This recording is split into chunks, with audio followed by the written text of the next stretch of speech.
स्वागत है आपका श्री शक्ति क्लासेज में। आज का जो वीडियो लेक्चर होगा उसमें हम आगे के जो चैप्टर नंबर 6 है उसके उदाहरण करेंगे। पिछला जो हमारा वीडियो लेक्चर था उसमें हमने 6.1 और 6.2 उदाहरण थे उनको हमने कर लिया था। तो जो आज का हमारा एग्जाम्पल रहेगा वो रहेगा 6.3। तो एग्जाम्पल है तो इनको आपको अच्छे से वो देखना है। देखो तो हमारा जो सबसे पहला जो उदाहरण है 6.3 है उसका मैंने डायग्राम यहाँ पे पहले ही बना लिया है। ठीक है, अब वो क्या है देखो उसको पढ़ते हैं। देखो क्वेश्चन के अंदर देगा आपको कि 10 वोल्ट तथा नगण्य आंतरिक प्रतिरोध की बैटरी, 10 वोल्ट और नगण्य आंतरिक प्रतिरोध मतलब इस बैटरी का जो वोल्टेज है वो बैटरी का वोल्टेज है 10 वोल्ट है। कितना है? 10 वोल्ट है और इसका कोई भी आंतरिक प्रतिरोध नहीं। एक घनीय जाल के विकिरणित समूह कोनों से जुड़ी है। ठीक है, अब आपको जरूरी नहीं है कि क्वेश्चन है वो आपको दिया जाए। क्वेश्चन है वो आप क्वेश्चन तो देंगे सॉरी मतलब डायग्राम में वो आपको दिया जाए क्वेश्चन के अंदर, ये कोई जरूरी नहीं है। तो आपको क्या बोला गया, एक घन से जुड़ी है और उसके विकिरणों से जुड़ी है।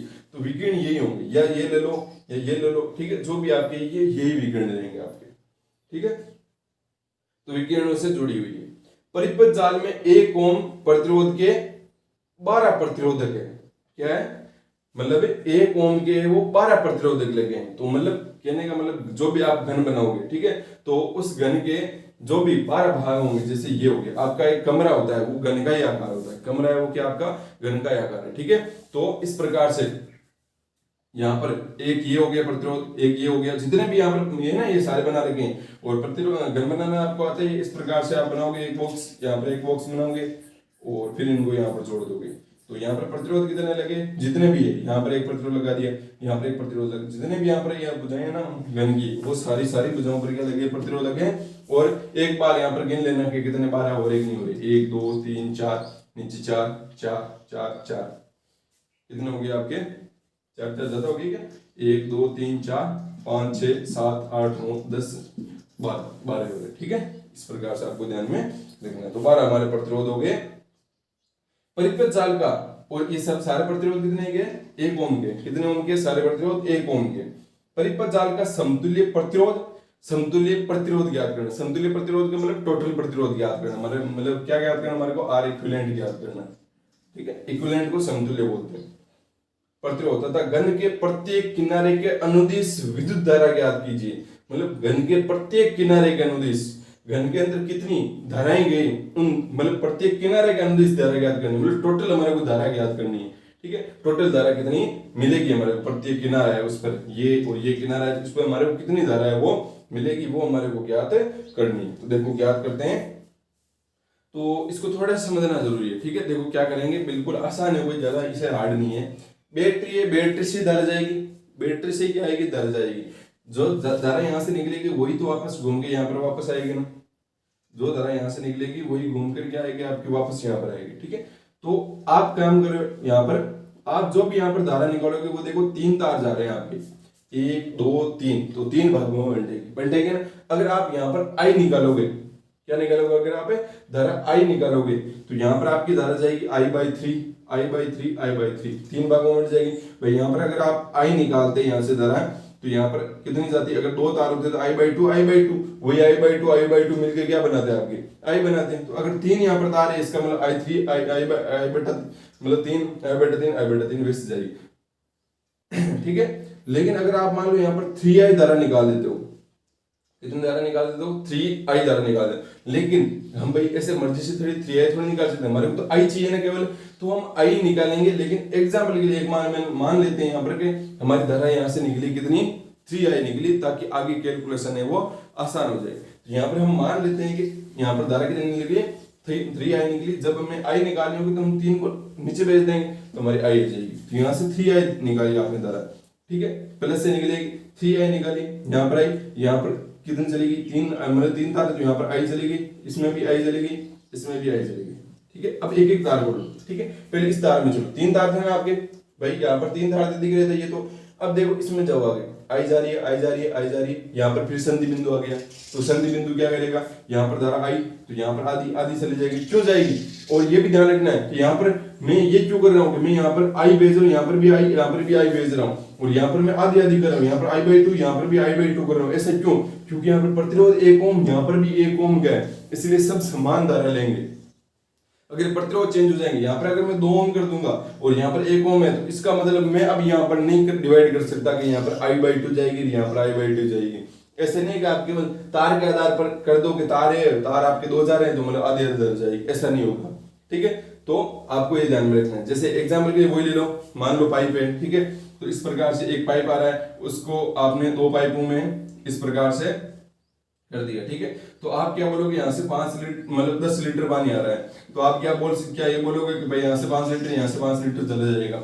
कब बोल सकते हो आप, जब इसकी साइज क्या है, बराबर है, तभी बोल सकते हो ना। अगर इसकी साइज छोटी हो गई, इसकी साइज छोटी होगी, तब क्या आप बोल दोगे कि यहाँ से 5 लीटर, यहाँ से 5 लीटर जा रहा है, तब आप बोल नहीं सकते हो। ठीक है, क्यों नहीं बोल सकते हो, क्योंकि इसकी साइड छोटी है, इसका मतलब इसमें से 5 लीटर तो जा ही नहीं सकता। कितना जाएगा, 4 लीटर जाएगा, तो इसमें कितना जाएगा, 6 लीटर जाएगा ना।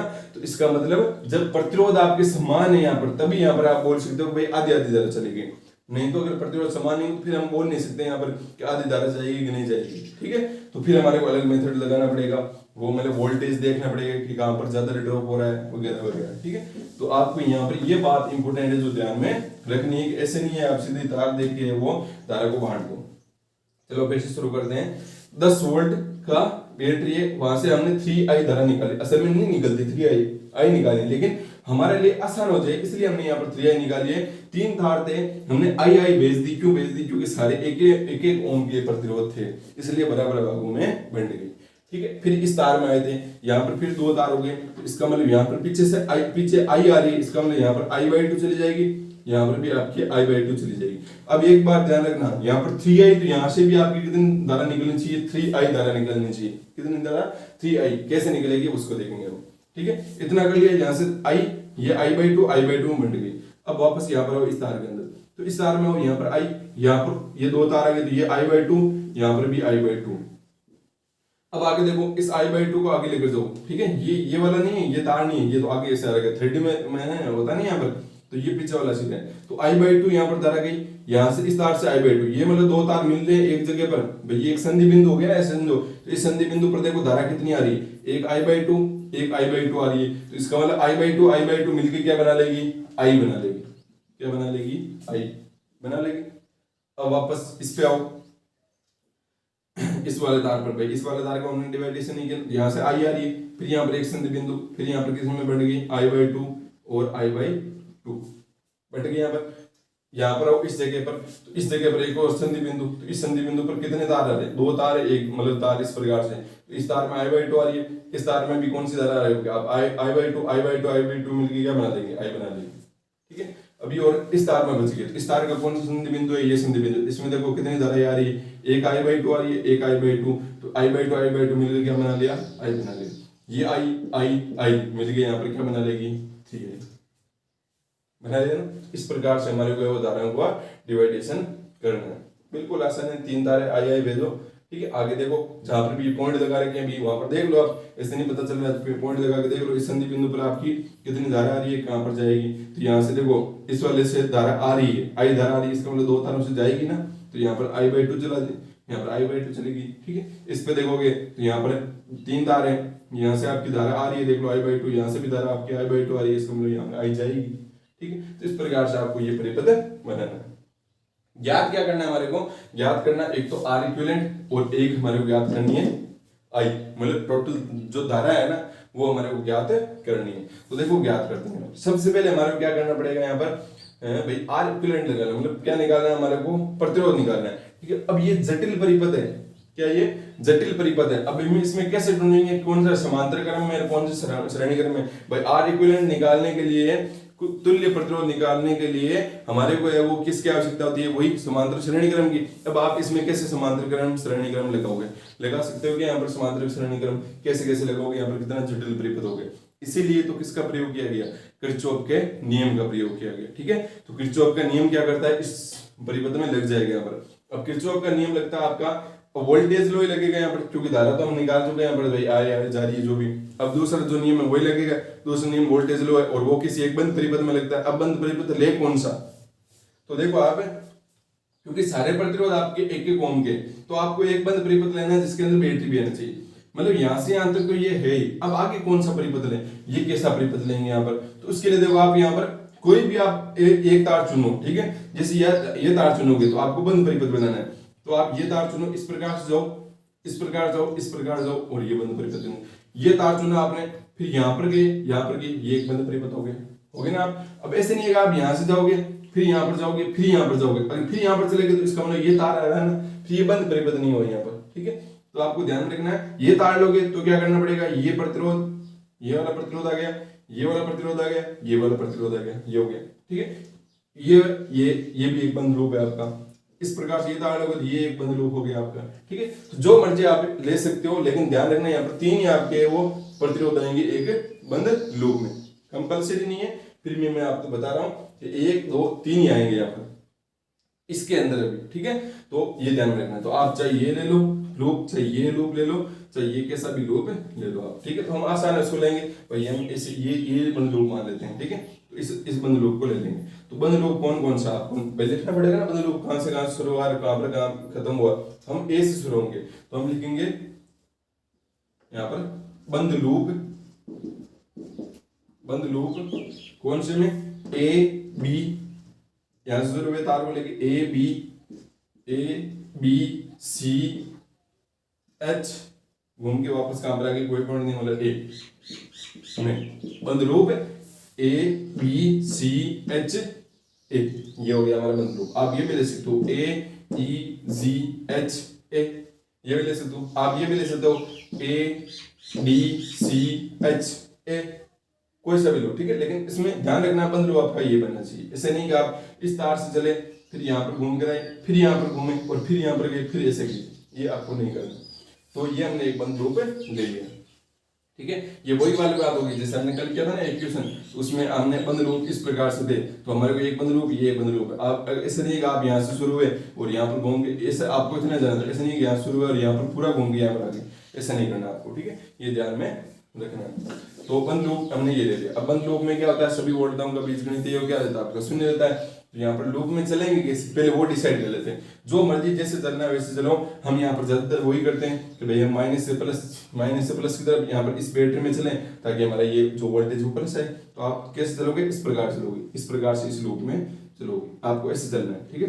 तो चलो यहाँ पर माइनस से प्लस, निम्न विभव से उच्च विभव, निम्न से उच्च की तरफ जा, निम्न से उच्च की तरफ बढ़ती हो रही, मतलब प्लस लोगे तो प्लस का 10, ठीक है। आगे हो यहाँ पर, इसमें आओ, ये तो है नहीं हमारे, ये लूप है। तो इसमें देखो यहाँ पर प्रतिरोध है, ठीक है, 1 ओम का प्रतिरोध है। यहाँ पर इस 1 ओम के प्रतिरोध में धारा कितनी जा रही है, आई धारा जा रही है। तो वोल्टेज कितना आपका ड्रॉप, पहले देख लो यहाँ पर माइनस आएगा, प्लस धारा यहाँ से यहाँ तक तरफ जा रही है, मतलब धारा यहाँ पर कुछ कम हो जाएगी, मतलब वोल्टेज यहाँ पर कुछ कम, इसका मतलब यहाँ पर उच्च से निम्न की तरफ जा रही है, मतलब कमी हो रही है, मतलब माइनस आएगा। तो ये माइनस लगा देंगे, ठीक है। माइनस का क्या आ जाएगा आपका आई इंटू 1, भाई आई आर होता है, आई इंटू 1, क्योंकि सबका प्रतिरोध कितना है, 1 है। फिर यहाँ पर हो, इसमें देखो यहाँ पर 1 ओम का ही है यहाँ पर, ठीक है, ध्यान रखना। इसमें से धारा कितनी जा रही है, I/2 जा रही है, और यहाँ पर भी धारा देखो ऐसे जा रही है, इसका मतलब यहाँ पर कुछ होगा, यहाँ पर नहीं, मतलब फिर से माइनस का I/2 और इंटू कितना हो जाएगा 1। इसमें आओ, यहाँ पर भी आपका 1 ओम होगा, तो यहाँ पर आई धारा जा रही है, इसका मतलब माइनस का धारा ऐसी जा रही है, तो मतलब कुछ से निम्न की तरफ जा रहा है, तो मतलब माइनस का I इंटू 1, और इतने ही आपके सारे वोल्टेज बराबर क्या कर दो 0। अब यहाँ पर देखो क्या आ जाएगा आपके पास में, यहाँ पर आपके पास में धारा आएगी क्या, तो चलो देख लेते हैं एक बार के लिए। तो यहाँ पर आ जाएगा आपके पास में 10 माइनस का I, माइनस का कितना आ जाएगा आपके पास में I/2, कितना आ जाएगा I/2, और माइनस का I बराबर 0। तो अब इसको सोल्व करते हैं थोड़ा सा। ये I कितना हो जाएगा, माइनस का 2I, माइनस का 2I माइनस का I/2 हो जाएगा यहाँ पर। इसका आप लेसे ले लो यहाँ पर, तो जब लेसे लोगे तो कितना आएगा, चलो इसको इस साइड भेज दो एक बार के लिए। 10 बराबर कितना हो जाएगा आपका 2I प्लस का I/2, दोनों को इस साइड भेज दिया। लेसे ले लो 2, कितना आएगा ऊपर 4I और प्लस का I बराबर 10, मतलब 10 बराबर आ जाएगा आपका 5I/2, 5I/2, और ये कितना हो जाएगा आपका, ये हो जाएगा आपका 20 बराबर 5I, और यहाँ से कितना आ जाएगा I बराबर 20/5, 20/5 कितना होता है 4, 5 इंटू 4 करेंगे तो कितना आएगा 20 आएगा ना, तो कितना आ जाएगा आपका 4, तो मतलब I बराबर आ गया आपका 4 एम्पियर।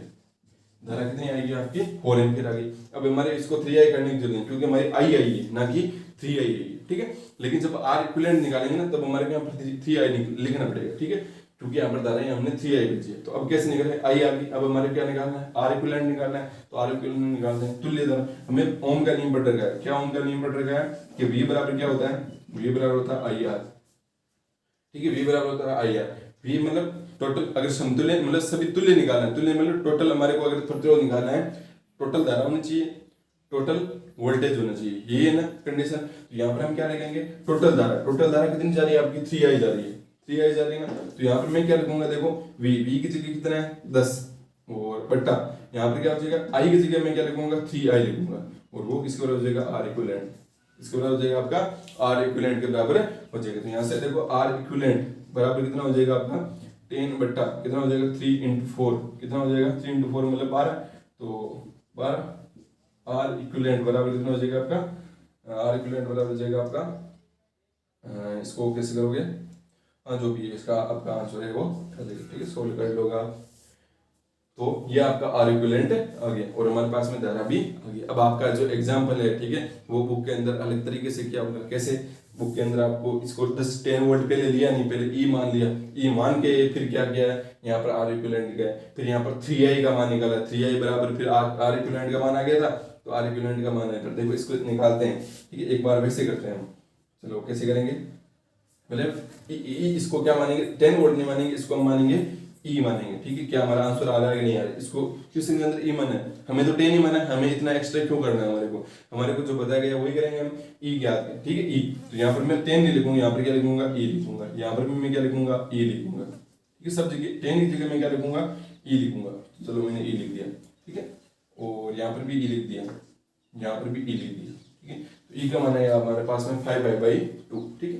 तो अभी हम ऐसे ये तो कर ही नहीं सकते क्योंकि यहाँ पर हमारे पास में क्या है, अब हमारे क्या निकालना, आर इक्विवेलेंट निकालना है। तो आर इक्विवेलेंट निकालने के लिए मैं यहाँ पे कर रहा हूँ, आर इक्विवेलेंट निकालने के लिए क्या करना पड़ेगा, V बराबर होता है आई आर, मतलब V मतलब क्या है हमारे यहाँ पर E है, I मतलब कितना होगा, टोटल धारा कितनी है भाई, क्योंकि आर इक्विवेलेंट निकालना टोटल धारा चाहिए, टोटल धारा हमने कितनी निकाली, इसमें से कितनी भेजी, यहाँ पर 3i भेजी, तो मैं यहाँ पर 3i लिखूंगा। तो आर इक्विवेलेंट बराबर, अब देखो मान यहाँ पर E का मान रखो, E का मान क्या है 5/2 और अपो नीचे क्या हो जाएगा 3i, कितना हो जाएगा 3i। तो यहाँ पर कितना हो जाएगा आर इक्विवेलेंट, देखो आर इक्विवेलेंट बराबर हो जाएगा आपके पास में i से, तो i क्या हो जाएगा कैंसिल, और ऊपर कितना आ जाएगा आपके पास में 5 और नीचे कितना आ जाएगा, नीचे आ जाएगा आपके पास में 6, भाई 3 × 2 कितना हो जाएगा 6, तो 5/6 ओम आ रहा है। क्या ये 5/6 नहीं आएगा, 2 से इसको काट दो, 2 से काटोगे तो कितना आएगा 5 और ये कितना आ जाएगा 6, 5/6 ओम आ रहा है ना। तो उसने ई लेके करा है, तो हम ऐसा क्यों करें, हम जो पढ़ा है सीधा सिंपल तरीके से वैसे करेंगे हम, ठीक है। तो यहाँ पर हमारे पास में आर इक्विवेलेंट आ गया। अब अगर आर इक्विवेलेंट आ गया तो हम क्या निकाल सकते हैं, आई निकाल सकते हैं। तो इसी वाले फॉर्मूले के अंदर वापस रख दो, इस वाले फॉर्मूले के अंदर 5/6 रखोगे तो फिर आपको आई का मान निकालना है, ना कि 3i का मान निकालना है। तो आई का मान आपका कितना आएगा 4 एम्पियर ही आएगा। तो इस प्रकार से आपको जो एग्जाम्पल है जो 6.3 है उसको करना है, कंफ्यूजन नहीं होना है आपको कि बुक के अंदर ऐसे करवा रखा है आपने ऐसे करवाया, मैंने उसी तरीके से भी करवा दिया, आपको आंसर वही आने वाला है।